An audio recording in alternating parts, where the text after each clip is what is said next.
In 1904, one of the most sensational murder trials in California unfolded in a small town called Auburn. 4 members of a respected family were dead. Their home was burned to the ground, and when it was over, California changed its laws because of it. But the trial did not begin in a courtroom. It began inside of a house. It was November 10th, 1904. The Weber family had just finished dinner. Julius, the father, he sits back from the table. Mary, the mother, she just gathers plates and begins to do the dishes. Bertha, 18, moves to the piano. Little Earl sits close to his mother. Earl's 8 years old and is also disabled, so he never really leaves her side. It's an ordinary evening. Bertha just begins to play a hymn on the piano, and Mary's listening to it. Earl leans against her shoulders. Julius rises up and tucks a newspaper under his arm and walks down the hallway and closes the door. The piano continues. The house settles. Time passes. And then, a gunshot. The sound travels through the walls. The piano stops. Mary turns toward the hallway. Silence hangs in the air. She moves quickly now toward the telephone, but before she can reach it, a second shot. Mary collapses, arm reaching out. Bertha rises from the bench, frozen for a moment. A third shot. She falls beside the piano. But Earl, he's not shot. He is struck repeatedly. The revolver is used as a club, and within minutes, the Weber home is still. After that, flames begin to climb the walls. By the time neighbors force the door open, the house is just completely ablaze. They find Mary dead, Bertha dead, Earl barely holding on. He's carried outside where he dies minutes later. The next morning, Julius is found in the ruins, shot right in the heart. A total of 4 dead. This was not a robbery. Nothing was taken. There were no signs of forced entry. The killer was already inside the house. And when the fire bells rang, one member of the Weber household stood outside the crowd, watching it burn. His name was Adolf Weber.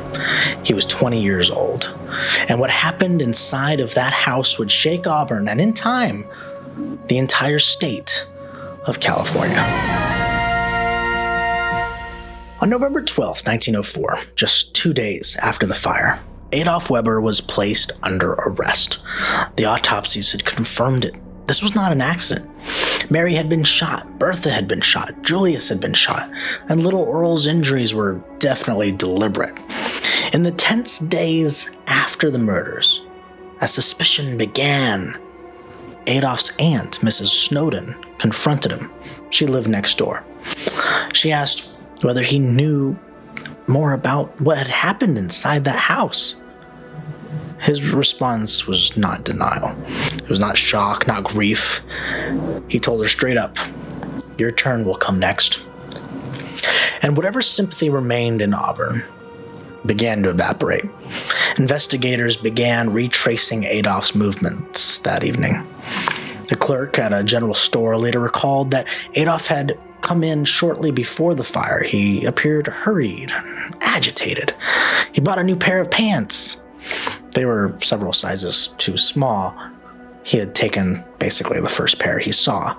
And the clerk, being a nice guy, offered him a better fit. But Adolf refused. He said that he was late for a social engagement. He claimed that he had ruined his old pair by running into a fire hydrant somehow. He left wearing the new pants, and his old pair rolled under his arm.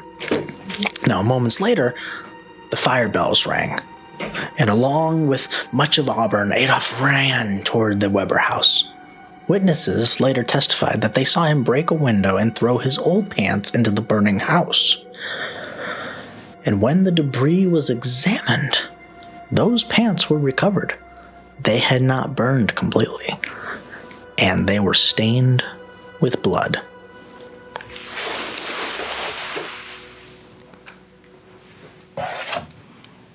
That alone didn't convict him, but it did change the direction of the investigation.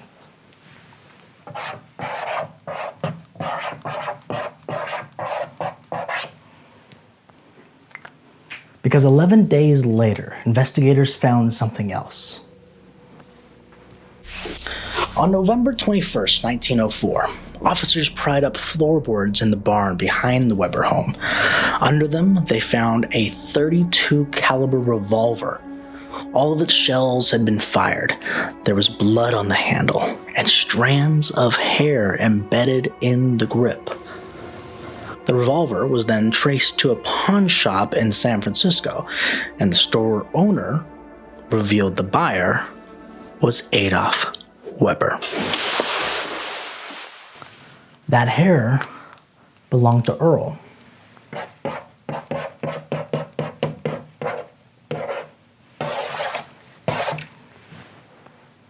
And 2 days later, investigators uncovered something else. Something that happened before the murders.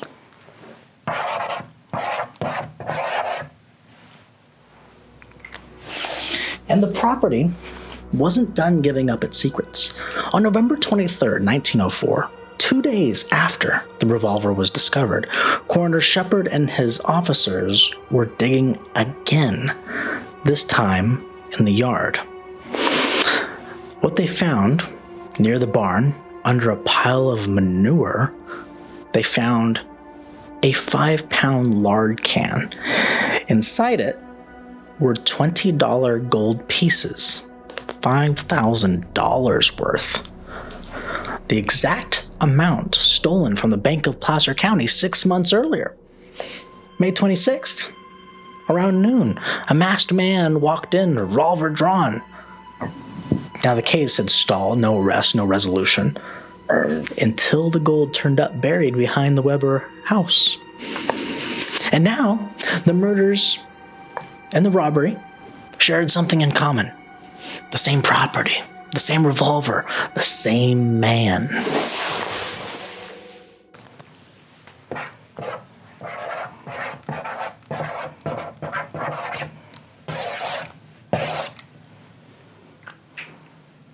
When officers confronted Adolf with the discovery, he did not deny knowing about the gold.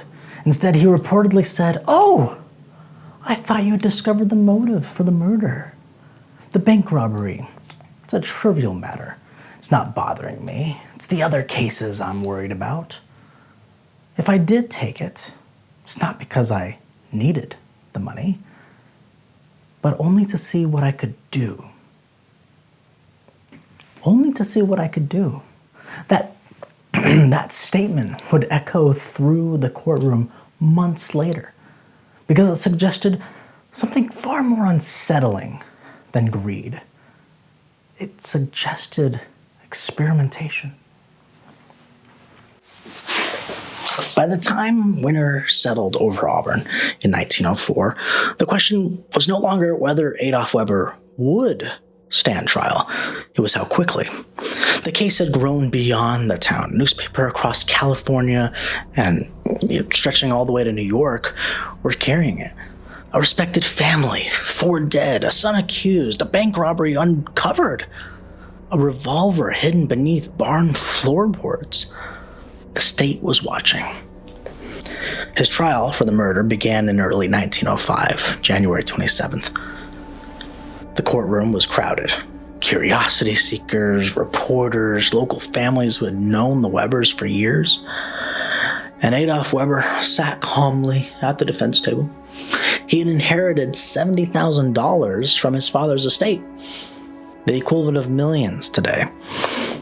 And he used it to hire one of the most capable defense attorneys in California, a guy by the name of Ben Tabor. He was a one-armed lawyer with a reputation for courtroom skill in the rough and tumble legal world of the West. If anyone could create doubt, it'd be him. But the prosecution didn't need theatrics. They had the evidence. One by one, witnesses took the stand. The clerk who sold him the pants, the officers who recovered them from the ashes, the men who found the revolver beneath the barn floor, the pawn shop owner who identified it, the coroner who described Earl's injuries, and Mrs. Snowden who repeated what her nephew had said to her. "Your turn will come next."